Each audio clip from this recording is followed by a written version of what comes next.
Sekarang sebelum kita mulai seminar kita, ayo kita kenalan dulu dengan pembicara kita, Kak Maria Stella. Yuk kita intip bareng-bareng CV-nya, teman-teman. Next slide. Oke, seperti teman-teman bisa lihat di sini, Kak Maria Stella Clarisanau memiliki begitu banyak pengalaman. Ada pengalaman bekerja sebagai beliau juga pernah bekerja di Amerika.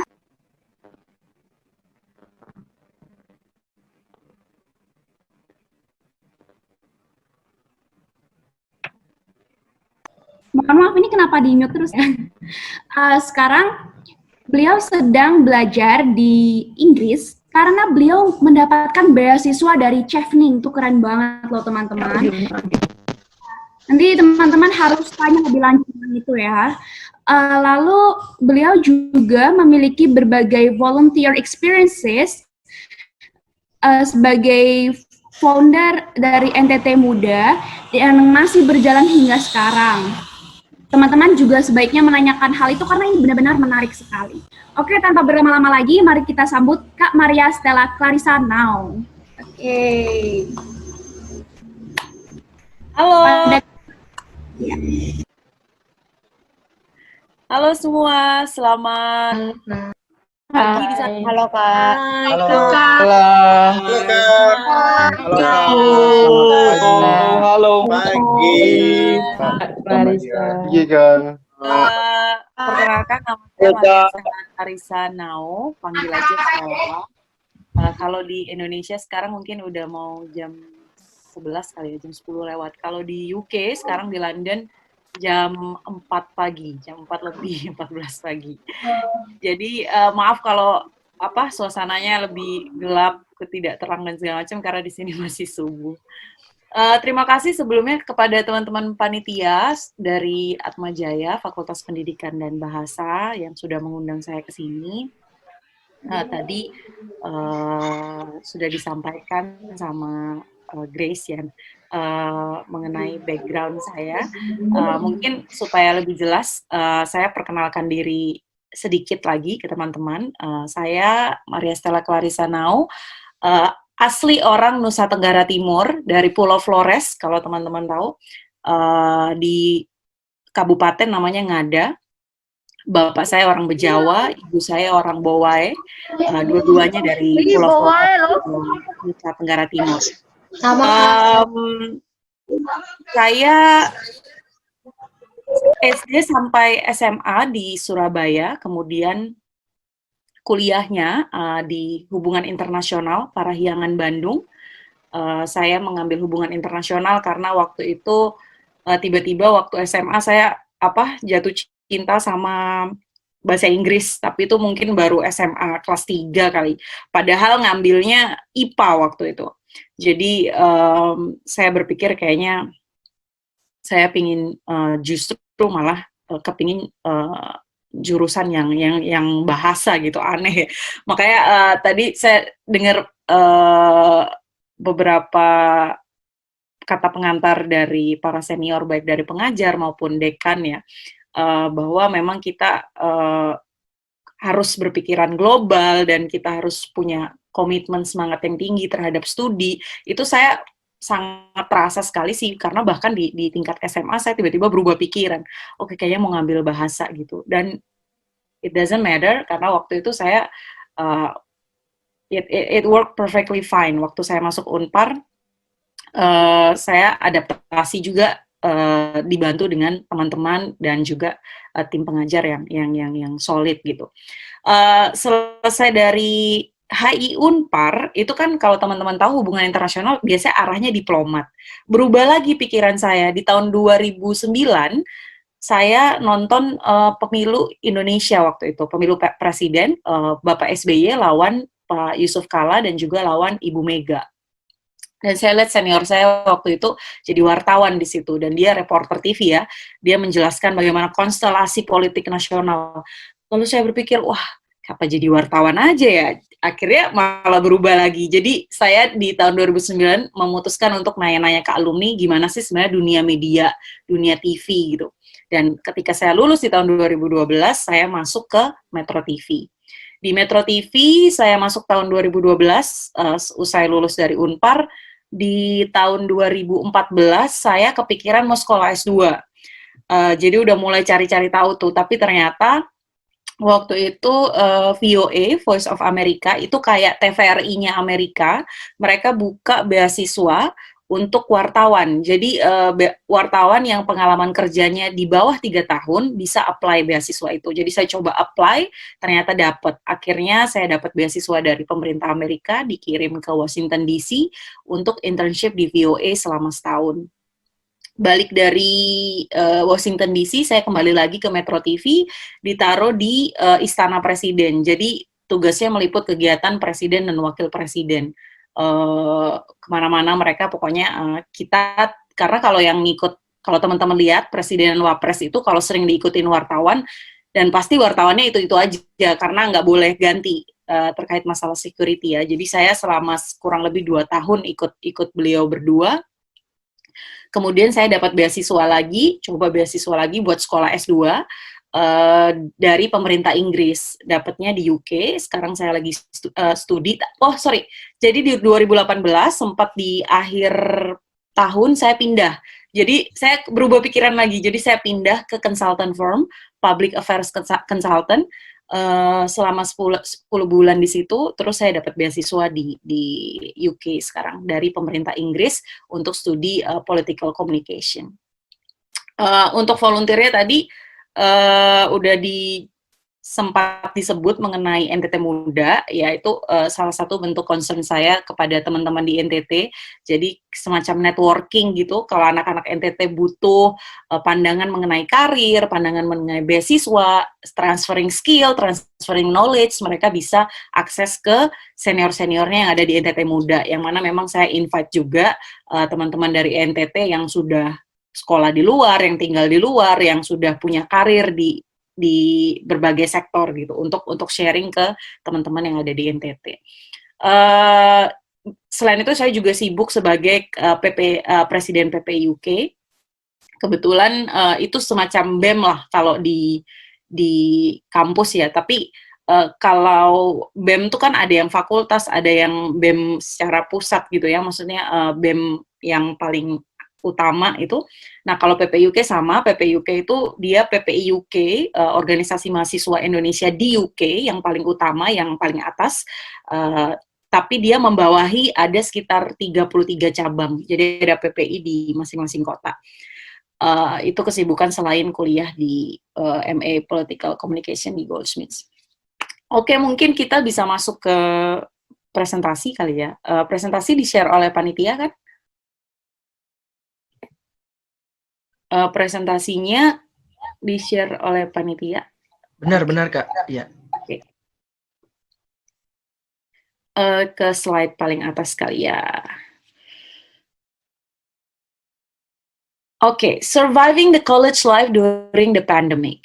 Karena sekarang saya juga lagi kuliah, saya bisa ngerasain, kita bisa sama-sama ngerasain bahwa pandemik ini mengubah semuanya, bahkan kehidupan kita di kampus. Saya ingat banget waktu bulan Maret, saya baru keluar dari kelas. Waktu itu lagi kelas, kalau nggak salah kita lagi kelas Critical Political Communication, belajar bagaimana menganalisa teori-teori political communication ya. Terus tiba-tiba pada saat keluar, Perdana Menteri Inggris Boris Johnson langsung siaran pers gitu ya di BBC dan berbagai macam platform media menyatakan bahwa harus lockdown karena COVID-nya sudah semakin parah. Langsung otomatis kita selama sebulan nggak bisa keluar rumah, mungkin lebih dari sebulan kayaknya, hampir 2 bulan tidak keluar rumah, hanya boleh belanja ke supermarket, itu pun bergantian gitu, nggak bisa semuanya ke supermarket. Dan practically untuk perkuliahan semua pindah ke online, jadi kayak dosen-dosen pun akhirnya menyesuaikan diri, mereka semua pindah sistem ngajarnya. Kalau awal-awal kita pakai Zoom, tapi kemudian mereka punya setup aplikasi sendiri untuk kampus ya, untuk online learning gitu. Dan memang terasa bedanya, terasa dalam arti kayak pada saat kelas biasa kita bisa tatap muka, bisa diskusi, bisa ada sesi di mana kita tahu lawan bicara kita mau ngomong apa gitu. Tapi kalau di video call kan semacam online learning gini kan susah kita untuk suasananya tidak mendukung kita untuk memahami lebih jauh misalnya gerak badan, tubuh, apa segala macam itu kan semua mempengaruhi kita dalam memahami apa yang disampaikan oleh baik pengajar maupun teman sekelas yang sedang mengajak berdiskusi gitu. Tapi so far saya nikmati, saya jalani karena saya berpikirnya gini, ketika kita teman-teman ada di dunia kampus, ketika kita dikasih kesempatan kuliah, itu adalah privilege karena terlepas dari bagaimanapun kondisi kita ya, karena banyak orang di luar sana yang mungkin tidak bisa merasakan apa yang kita rasakan. Even kalau misalnya teman-teman di S1, banyak di luar sana yang tidak bisa merasakan pendidikan seperti ini. Dan momen seperti ini, momen belajar, itu momen yang nggak akan terjadi setiap saat.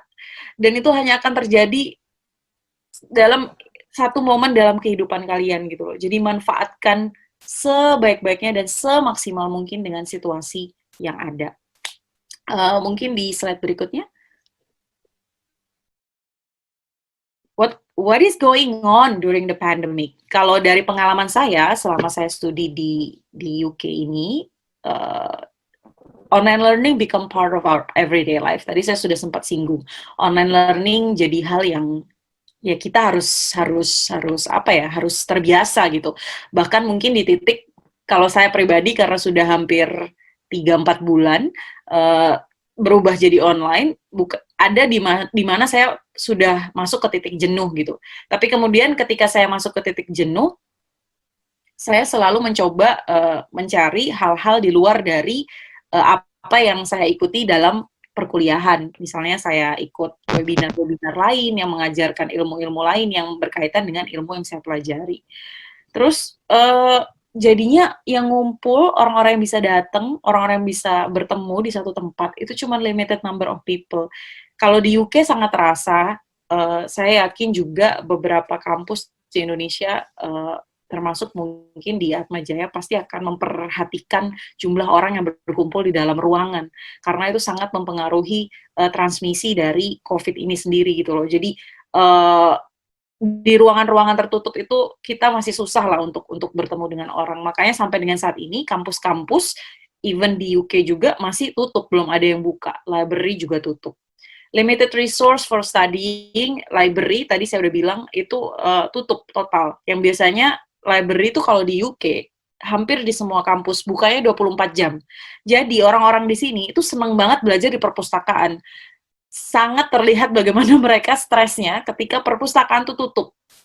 Perpustakaan tuh di sini kayak rumah, teman-teman. Jadi orang-orang tuh kalau udah masuk perpustakaan, udah kayak rumah sendiri. Mereka tuh bisa sehari, 2 hari nginep gitu. Karena memang kampus memang menyediakan semacam spot-spot untuk mereka bisa stay over gitu, kayak untuk bisa nginep dan besoknya mungkin atau berikutnya baru pulang gitu. Jadi ada spot-spot di dalam library yang disediakan untuk itu. More digital textbook, pasti rasanya beda ya megang buku sama baca dari laptop. Saya pribadi karena saya suka baca, kadang-kadang mata sakit, terus pusing kepala karena terlalu lama lihat di laptop atau terlalu lama lihat di perangkat electronic device lainnya, smartphone atau iPad atau apapun itu, Kindle gitu. Jadi kadang-kadang mata sakit gitu. Masih lebih enak baca menurut saya pribadi masih lebih enak baca buku yang dipegang. Tapi dengan kondisi seperti ini memang saya harus memaksa diri saya untuk ya terbiasa membaca digital textbook, terutama jurnal-jurnal ya. Emotional burden to adjust, of course, tadi saya bilang boring, terus tiba-tiba kadang-kadang kalau misalnya di situasi online learning tuh kan kalau kita nggak ngerti, kita suka di kelas aja, di kelas kita tatap muka langsung, kadang-kadang kita masih suka ragu untuk mau menanyakan sesuatu kan, karena takut kayak, mungkin ini pertanyaannya salah, atau ini kayak gimana ya, jadi kayak masih bingung gitu, apalagi online learning gitu kan, pasti semakin bikin kita kayak, aduh jangan deh, nanti aja nanyanya atau gimana gitu. Nah itu hal-hal seperti itu, anxiety yang kayak gitu pasti terjadi. Terus maintaining the excitement. Itu juga salah satu pekerjaan besar yang saya yakin teman-teman harus hadapi ke depan. Saya berharap sih kondisi COVID ini akan segera reda supaya teman-teman juga bisa merasakan kehidupan kampus satu kelas bareng, rame-rame, diskusi dan segala macam. Kita berharapnya ke situ. Tapi kalau belum, ya inilah hal yang harus kita adjust dan harus kita surviving gitu. Berikutnya, ini yang menurut saya ada di dalam kepala saya ketika saya tahu bahwa ada yang namanya COVID ini, kayak how I'm going to cope with the situation, gimana saya bisa survive. Kalau misalnya library ditutup, saya harus dapat sumber dari mana? Karena ada beberapa materi yang saya nggak dapat di online, dan itu cuma ada di buku-buku, terutama buku-buku yang produksinya sudah lama ya, dari tahun 90-an atau 80-an, yang mereka belum katalogin ke library gitu. Terus apa yang harus saya siapkan? Mungkin kalau saya mungkin secara emotionally, kalau teman-teman mungkin secara materi, misalnya kalau mungkin kurang paham dengan bacaan-bacaan yang diberikan oleh dosen, seperti itu misalnya, atau dalam mengerjakan tugas harus bertanya kepada siapa dan segala macam. What do I have to learn? Kalau misalnya udah bosen banget sama perkuliahan, kira-kira apa yang bisa bikin saya semangat untuk back to the track lagi, untuk ngikutin perkuliahan lagi. Apakah akan jadi lebih mudah kalau online? Itu salah satu yang saya pikirin, apakah dengan online ini bakal jadi lebih mudah, ataukah justru saya akan jadi lebih susah dalam memahami materi yang diberikan. Haruskah saya anxious? Gimana kalau saya gagal?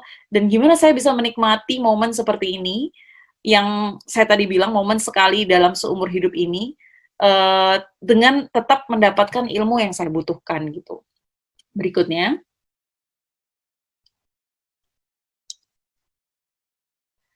ini yang bisa saya usulkan ke teman-teman. Try this, avoid this. Jadi ini menurut pengalaman saya. Menurut saya teman-teman bisa nanya ke siapapun, alumni, senior-senior yang lain, it's okay. But based on my experience, ini yang saya bisa sharing ke teman-teman yang mungkin teman-teman bisa coba. Yang pertama adalah access as many as possible the kind of digital books you need to read. Jadi tadi saya baru lihat nih websitenya Atmajaya. Mereka udah punya banyak sekali sumber-sumber yang teman-teman bisa akses di library. Tadi saya sempat lihat ada e-journal di sini, ada research tool juga. Teman-teman, e-journal ini penting banget untuk teman-teman baca banyak-banyak jurnal dari luar ya. Karena itu bisa memberikan perspektif yang berbeda. Dan rata-rata ini adalah e-journal yang sering kita pakai juga di sini, kayak misalnya G-Store, terus Cambridge, kemudian juga ada satu lagi ini apa ya? ProQuest not really, tapi yang SAGE ini, Sage Research Methods, itu juga kita sering baca di sini. Jadi library-nya Atmajaya ternyata udah bekerja sama dengan jurnal-jurnal internasional tersebut. Itu teman-teman kalau bisa teman-teman akses, karena itu sangat-sangat berguna, memberikan perspektif yang berbeda dengan ilmu yang teman-teman pelajarin sekarang. Kalau teman-teman baca dari buku-buku orang Indonesia, of course itu kita bisa memahami dengan lebih ini ya. Tapi teman-teman udah punya nilai plus nih, udah masuk ke pendidikan dan juga bahasa, di mana bahasa Inggris menjadi salah satu bahasa utama. Yang nggak mempelajari itu aja harus bisa bahasa Inggris gitu, apalagi teman-teman gitu. Jadi menurut saya, karena teman-teman sudah punya satu langkah lebih maju daripada orang-orang di jurusan lain, bacalah, baca terus. Kalau bisa, saya sih selalu targetin setiap minggu itu saya selalu baca. Misalnya kalau lagi kuliah seperti ini, karena saya lagi ngerjain disertasi, saya baca kira-kira satu minggu saya target 4 atau 5 jurnal gitu. Terus kemudian 1 buku, tapi itu dalam 1 minggu. Karena saya lagi kuliah, tapi dulu waktu saya masih kerja, saya selalu target sebulan itu ada 2 buku saya baca, tapi tiap hari kan saya selalu baca ini ya, berita ya, karena memang saya orang yang suka baca. Jadi kalau teman-teman yang masih belum ini, selalu jangan pernah lewat waktu untuk baca. Usahakan setiap saat baca. move on to the next one, seperti saya bilang, baca, dan nulis. Saya tipenya adalah kalau saya baca untuk belajar, itu selalu saya tulis ringkasannya. Jadi saya banyak banget tuh buku-buku notes gitu, itu isinya buku apa aja, saya ketemu buku bagus gitu ya, oh ini kayaknya bagus nih. Bahkan sekarang saya tuh lagi belajar ini, economics. Jadi sebenarnya saya agak nyesel juga waktu S1 dan kuliah tuh belajar ekonomi agak nanggung-nanggung gitu. Tapi ya itu tadi, seperti yang saya bilang bahwa ke depan itu kita tuh udah nggak bergantung sama satu hal gitu. Kayak saya aja bisa berubah-ubah pikirannya dari SMA, kuliah, kemudian kerja, saya berubah lagi industrinya gitu. Jadi selalu baca hal-hal yang buat teman-teman tertarik, baca, cari tahu, tanya gitu. Jadi jangan pernah takut, jangan pernah merasa bahwa oh I don't think I like